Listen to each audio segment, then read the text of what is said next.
Hey guys, it's Shara from Woodshop Diaries, and today I'm going to show you how I built this modern console cabinet. So, if you're ready to get building, let's go.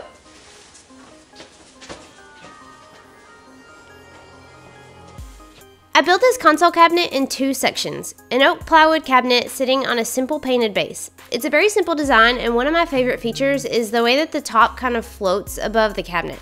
I achieved this by adding an inset frame between the top and the body of the cabinet. You'll see what I mean in the video, so let's just dive right in.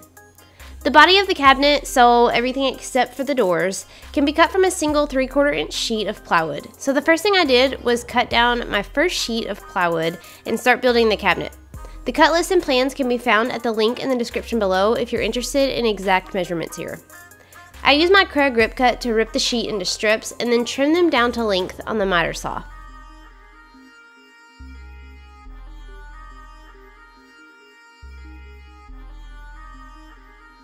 Once I had the bottom, sides, middle, and the top cut out, I ripped the rest down to 2.5 inch wide strips to be used for the frame.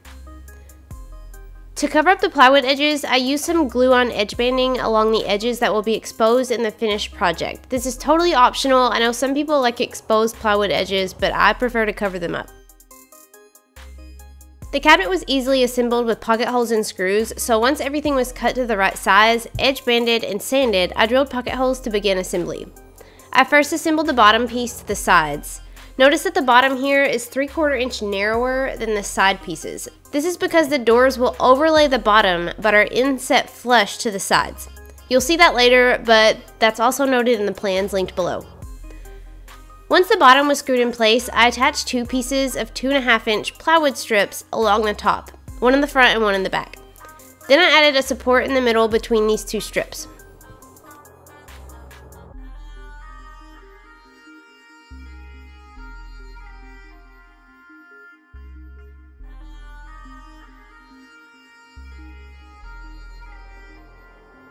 Next, I installed a middle divider panel to divide the left and the right cabinets. I simply screwed this into the center of the cabinet using 1.25 inch wood screws along the top and the bottom. Note that this divider is inset from the front of the cabinet 3/4 inch, just like the bottom is.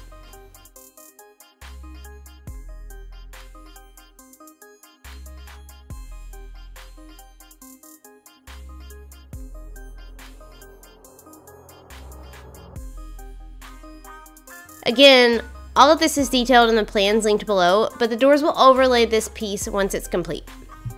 Then I realized I had forgotten something and I had to regroup.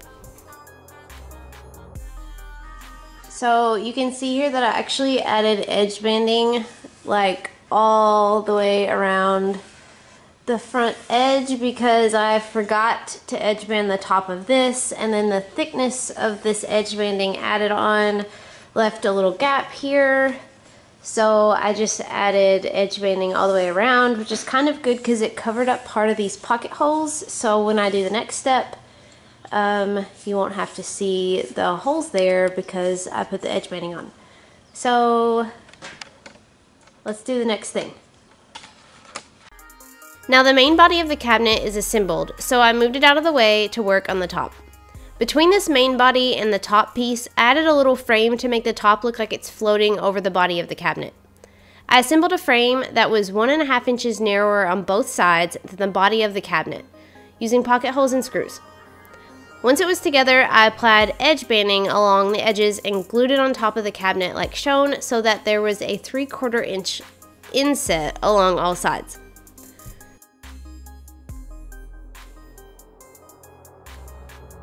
The glue alone probably would have been sufficient, but I went ahead and added some screws along this frame to give it a little extra holding power. Then I applied glue to the frame and centered the top onto this.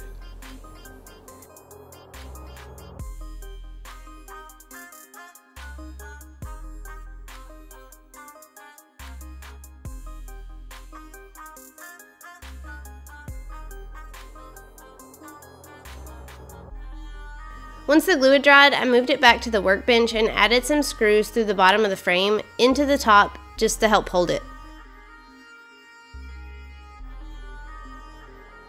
Before moving on to the doors, I cut a piece of 1/4 inch plywood and stapled it onto the back of the cabinet as a backer panel. Before I moved on to the doors, I began putting the base together so that I could paint it while I worked on the doors so the paint could be drying. The base of this cabinet is made from simple 2x2s for the corners and 1x3s for the rest of the frame. I cut the pieces to length and drilled pocket holes for assembling it together. The pieces were too long to work on my workbench. They were just hitting the ceiling, so I put the long sides together in the floor. Then I attached the short frame pieces between them to create the entire base.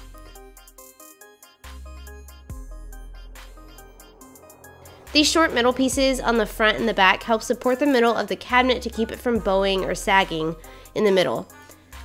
They've got pocket holes drilled to attach them to the base, but then also drilled the opposite way to attach them to the bottom of the cabinet as well. You'll see that later.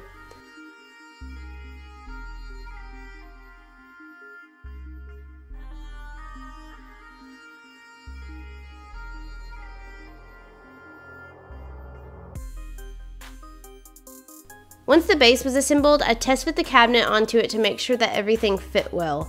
And then I removed the cabinet and painted the base black.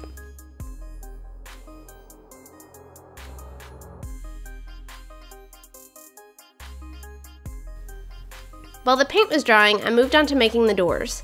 I brought out my other sheet of plywood to cut the doors from. I really wanted to do a continuous grain pattern here, but I didn't want the long grain running horizontal, and a sheet wasn't wide enough to make all 4 doors. So I just ripped a strip the width that I needed all the doors to be and cut them to length on the miter saw. No continuous grain, but hey, it's all oak, so it kind of looks the same anyway.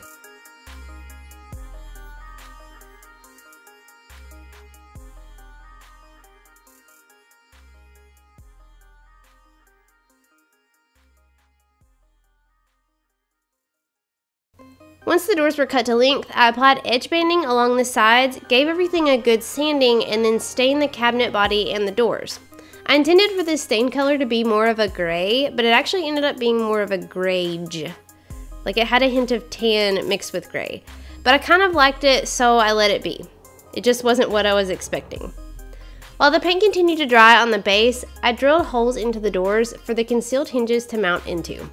Now, because of the way that the doors are attached here, the 2 inside doors need full overlay hinges, but the 2 outside doors need inset hinges. This makes it appear that all of the doors are inset to the cabinet body. So I paid careful attention to which hinges I put on which door and how I installed them.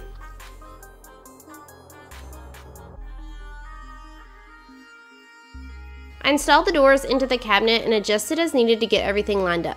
I've got a separate video for how to install and adjust concealed hinges if you want to check that out.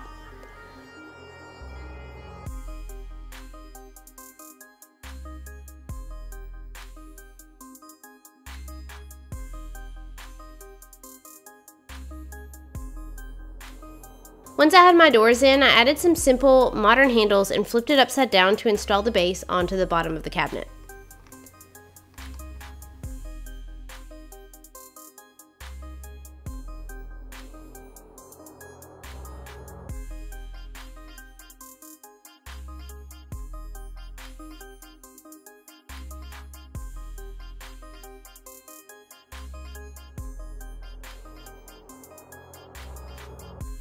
I centered the base onto the bottom of the cabinet and used pocket hole screws into the center supports of the base to attach it to the cabinet.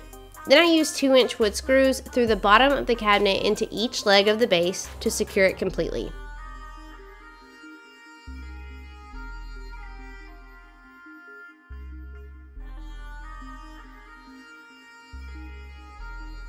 I held my breath and carefully flipped it back over, trying not to damage any paint or break any of the frame.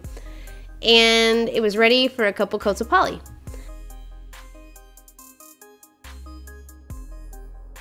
I brought it inside to poly it and decided to drill some shelf pin holes in one side so that I could add a shelf later.